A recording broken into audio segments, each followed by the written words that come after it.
خوب سمجھو اس بات کو.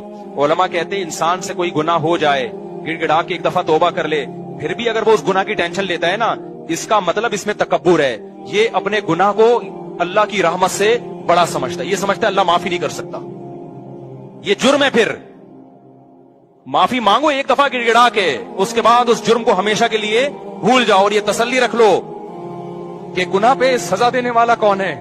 اللہ. اور معاف کرنے والا بھی کون ہے؟ اللہ ہے. پھر بھول جاؤ. پھر اس کو بار بار سوچنا نقصان دہ ہے, خدا سے آگے نکل رہے. اس کا موسیٰ علیہ السلام کے دور میں نا ایک عورت سے زنا ہو گیا. اس نے آ کے موسیٰ علیہ السلام سے پوچھا کہ مجھ سے ایک بہت بڑا جرم ہو گیا ہے, آپ اللہ سے پوچھیں کہ اگر میں توبہ کروں تو کیا وہ جرم معاف ہو جائے گا؟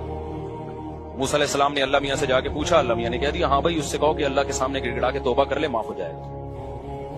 پھر اس عورت نے کہا کہ اصل میں دوبارہ پوچھیں کہ چھوٹا نہیں, بہت بڑا جرم ہے, بہت بڑا جرم. اس نے کہا کہ موسیٰ آپ نے اللہ سے پوچھا گناہ معاف ہو جائے گا, ایکچولی وہ چھوٹا گناہ ہم نے پھر اللہ سے پوچھا, اللہ میاں نے کہا جتنا بھی بڑا ہو, میری ظاہر ہے میری رحمت سے بڑا تھوڑی ہے, معاف کر دوں گا اگر آئندہ کے لیے ارادہ کرے کہ نہیں کرے گی وہی گناہ. 3-4 دفعہ جب ہو گیا نا, پھر اس عورت نے کہا بھائی میں نے زنا کیا ہے, اتنا بڑا گناہ کیسے معاف ہو جائے گا؟ تو موسیٰ علیہ السلام نے اللہ سے جا کے پوچھا, اللہ نے کہا اب نہیں ہوگا, اب معاف